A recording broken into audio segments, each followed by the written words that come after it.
अस्सलाम वालेकुम students, welcome back to study buddy. HTML और CSS सीखने की सीरीज़ में आज हमारे पास है लेक्चर नंबर 11 और लेक्चर नंबर 11 में हम सीखेंगे डिफरेंट HTML लिंक्स।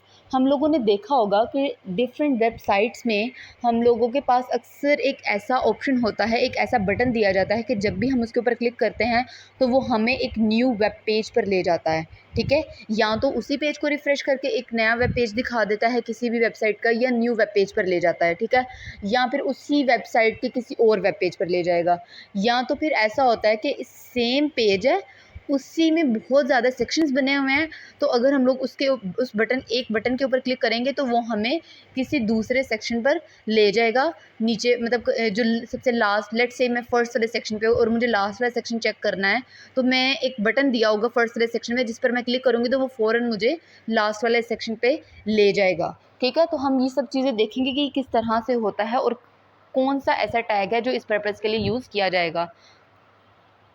तो हम VUL स्टूडियो में जाते हैं और VUL स्टूडियो में देखेंगे हमारे पास जो बेसिकली टैग यूज़ किया जाता है, इसके लिए वो होता है एंकर का टैग। ठीक है, और उसको हम रिप्रेजेंट करते हैं A से। अब एंकर का टैग किस तरह से दो वेब पेजेस को लिंक करता है वो हम देखेंगे। लेट्स से मैं अपने एंकर के टैग के दरमियान में एक टेक्स्ट लिखती हूँ, रीड मोर का। ठीक है, सॉरी। अब अगर मैं देखूँ तो मेरे ब्राउज़र पर ये मुझे एक टेक्स्ट की फॉर्म में दिख रहा है, ये कोई लिंक नहीं बना हुआ। ठीक है, तो उसके लिए मैं क्या करूँगी, अगर मैं चाहती हूँ कि एक लिंक की फॉर्म में मुझे नज़र आए, वो लिंक इसीलिए नहीं ना बना हुआ क्योंकि मैंने यहाँ पर उसको लिंक दिया नहीं है कि अगर मैं रीड मोर पर क्लिक करूँ तो वो कहाँ पर लेकर जाए। मैंने उसको कहीं भी कुछ भी नहीं बताया कि वो किस पेज पर जाएगा। तो मैं क्या करूँगी, उसके लिए मैं एंकर के टैग के अंदर एक एट्रीब्यूट दूँगी कि मैं उसको कहती हूँ कि वो मुझे ले जाए गूगल के ऊपर। ठीक है, लेट्स से मैं उसको गूगल के पेज का लिंक दे देती हूँ, https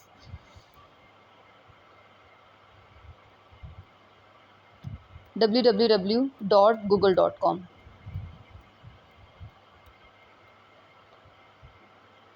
अब अगर मैं अपने पेज को रिफ़्रेश करके देखूं तो ये देखें, आपको ये ब्लू कलर का नज़र आ रहा होगा और इसके नीचे एक लाइन भी नज़र आ रही होगी, मतलब अब ये एक लिंक बन चुका है। ठीक है, अब अगर मैं इसके ऊपर क्लिक करूं तो ये मुझे सेम पेज को रिफ़्रेश करके गूगल के पेज पर ले जाएगा। ठीक है, लेकिन अब अगर मैं चाहती हूँ कि मुझे सेम पेज को रिफ़्रेश करके गूगल पर ना लेकर जाए, ये मुझे जब भी मैं रीड मोर पर क्लिक करूँ तो मुझे एक न्यू वेब पेज खुला हुआ मिले गूगल का। ठीक है, तो उसके लिए मैं क्या करूँगी, मैं यहाँ पर टारगेट सेट कर दूँगी, टारगेट का एक एट्रीब्यूट बनाऊँगी। ठीक है, जिसके अंदर मैं यहाँ पर अंडरस्कोर ब्लैंक लिखूँगी। अब अगर मैं इसको सेव करके अपने पेज को रिफ़्रेश करूँ तो ये मुझे एक न्यू वेब पेज पर लेकर जा रहा है, ना कि लास्ट प्रीवियस केस में वो उस सेम पेज को रिफ़्रेश करके दिखा रहा था, लेकिन इस केस में वो एक गूगल का न्यू वेब पेज ओपन करके दिखा रहा है। तो ये हमें फ़ायदा हुआ टारगेट सेट करने का। अब अगर कुछ वेबसाइट्स में आपने देखा होगा कि आपके पास बटन तो दिया होता है, लेकिन आपको पता नहीं होता कि अगर मैं इस बटन के ऊपर क्लिक करूँगी तो ये मुझे किस वेब पेज पर लेकर जाएगा। तो उसके लिए आप कर सकते हो, आप यहाँ पर एक एट्रीब्यूट बना सकते हो टाइटल का। तो आप उसको टाइटल दे देते हो, जैसे मैं यहाँ पर गूगल पर अगर जा रहा है तो मैं यहाँ पर लिख देती हूँ गो टू गूगल। ठीक है,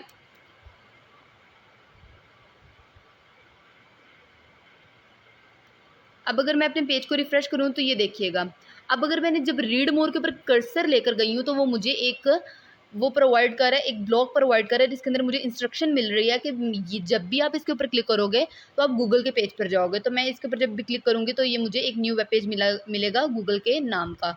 ठीक है, तो ये चीज़ थी, एंकर का टैग हम लोग डिफरेंट वेब पेजेस को लिंक करने के लिए यूज़ करते हैं। अब अगर आप सेम वेब पेज के डिफरेंट सेक्शंस को लिंक करना चाह रहे हो तो वो किस तरह से करोगे, उसके लिए मैं यहाँ पर डिफरेंट पैराग्राफ्स लूँगी। ठीक है, लेट्स से मैं यहाँ पर कुछ पैराग्राफ पेस्ट कर लेती हूँ। मैं यहाँ पर 2 पैराग्राफ्स बनाऊँगी। ठीक है, एक अपने वेब पेज में,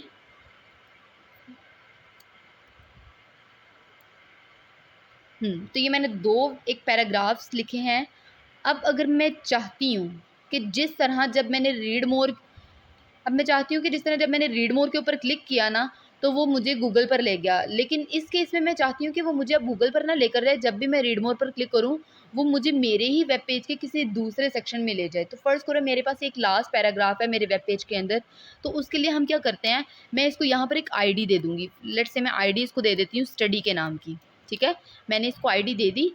अब मैं क्या करूँगी, अब मैं यहाँ पर जिस तरह मैंने इधर गूगल का लिंक दिया था कि मैं रीड मोर के ऊपर क्लिक करने से वो गूगल पर चला जाए, अब मैं यहाँ पर क्या करूँगी कि उसको मैं लिंक दे दूँगी, हैशटैग लगाऊँगी और यहाँ पर जो आईडी मैंने उसको नीचे वाले पैराग्राफ में प्रोवाइड की थी स्टडी के नाम से, वही आईडी मैं यहाँ पर लिख दूँगी।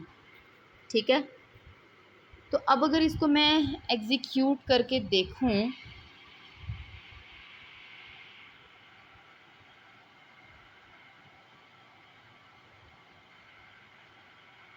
तो ये देखना मेरे पास एक ये पैराग्राफ था, जब मैं रीड मोर के ऊपर मैंने क्लिक किया तो मुझे ये मेरे पेज के सेकंड पैराग्राफ पर ले गया।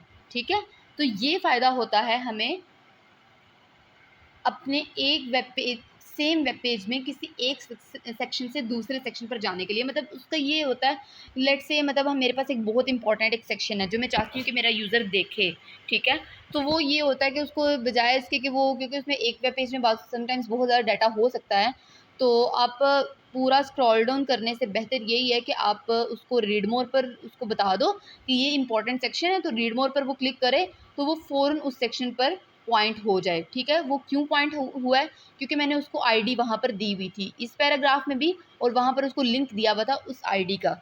तो ये हमारे पास कुछ लिंक्स हैं HTML के अंदर जो एंकर टैग को यूज़ करते हुए हम यूज़ करते हैं सेम सेक्शन को लिंक करने के लिए और डिफरेंट वेब पेजेस को लिंक करने के लिए। तो होप सो गाइस आपको समझ आ चुकी होगी। फिर भी अगर आपको कोई भी प्रॉब्लम है, किसी भी चीज़ की समझ नहीं आई है, तो कमेंट सेक्शन में ज़रूर पूछिएगा। Thank you so much. अल्लाह हाफिज़।